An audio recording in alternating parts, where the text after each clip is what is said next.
At Sea Events, we borrowed the name from C.S. Lewis, who compared our cultural and personal ambitions to that of children who are satisfied making mud pies in a slum because they can't imagine what it's like to have a vacation at the sea.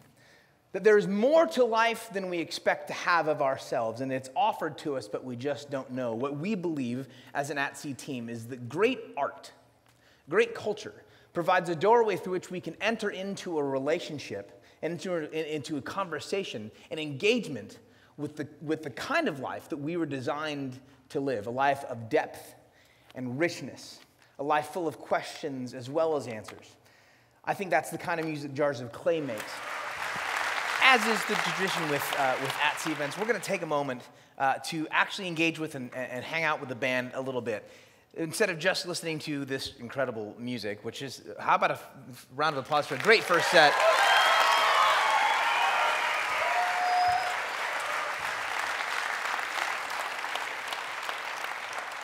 We feel like the opportunity that we get to not only listen to and watch great artists and great culture makers do what they do, but also talk a little bit about how it is that they do what they do and the sort of, I don't know, the history, the questions within them. So I've got a list of questions here, and I want to kick it off with one that, some questions are a little awkward, they're a little bit more personal, and so when exactly and why did you break it off with John Mayer?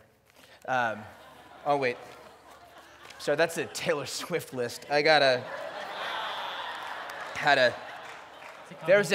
a common mistake. It is. Mistake, yeah. Actually, when I called the booking agency, I was like, Taylor Swift. They're like, totally, Jars of Clay. And yeah. Sure. Yeah. That's good. It is. What I actually want to kick it off with an audience question. One of the benefits of buying tickets ahead of time is anyone who bought a ticket ahead of time got to submit a question. We got some really great questions, including this one from Jamie Van, I think I'm going to get this right, Randwick, who said, if you could go back in time and give advice to yourselves when you started playing together at Greenville College, what would you say? What kind of advice would you give yourselves at Greenville College not so long ago? Just 2 decades ago. So just, yeah. Everybody take one. Everybody provide something. I mean, I would say, man, just relax and enjoy the ride, which, you know, is easy in hindsight. That's good. Yeah.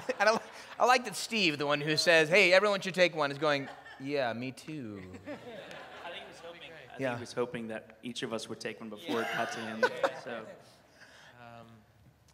Stop doing that. Stop doing that. don't touch that. I think, similar to Charlie, I think you'll hear these echoes in each of us. I was my ideas, and I think there's a maturity in the creative process that we get later on in life. Yeah. That we realize that when we have an idea, that's not us, that's just an idea, and so we have to separate ourselves from those things, because the best of what I've seen us become is when we're in submission to the process and trusting each other and freely offering and giving our ideas away. Yeah, that's strong. That's good. I will judge each one as you do it. Yeah. And not taking it personally when someone doesn't like my idea, because that's not me, that's an idea. It's hard to distinguish at 18 years old, yes, I should add. And maybe when the lady from the bookstore yells at you for not saying Jesus on stage, just walk away and don't try to convince her otherwise, because you're going to cry in front of her, and that's going to get even more awkward. For example, let's just say... It's hypothetical. Let's just say... Hypothetical. Yeah. Because you're never going to be enough for some people. Maybe that's it. There it is. There's a good one. That's a very good one. I'm glad we waited for that to come around to that. That's good. Yeah. we're never ever getting back together. Right. Oh wait, sorry. That's, Yes. It's a Sorry, different, again, yeah. I Bring it back around. I was answering when everybody asked me about John Mayer. Sorry.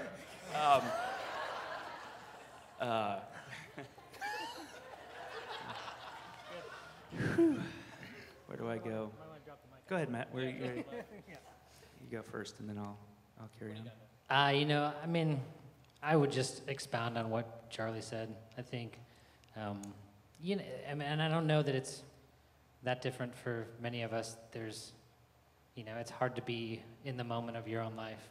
Even in some of the most amazing moments, it's hard to be in the moment of it. And so certainly that was true for me for many years in Jars of Clay. So many things were happening to us and so I spent a lot of those years, worrying about should they be happening or should they not be happening, rather than just enjoying what they were for what they were. So.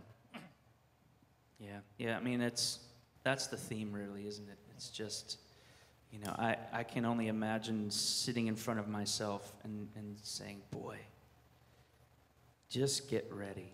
Like your life is about to. You're going to have a story to tell. Yeah.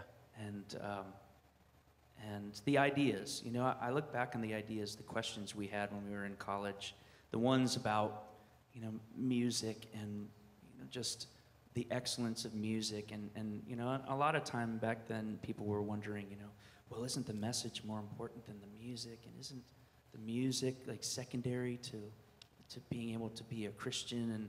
And all those questions, and we were kind of saying, I feel like it's all together. It's everything matters or nothing matters. And I think when we started having that, we couldn't articulate it back then, but I think I would tell myself, you know what, you're on the right track. And just stick with those ideas, and it's going to be all right.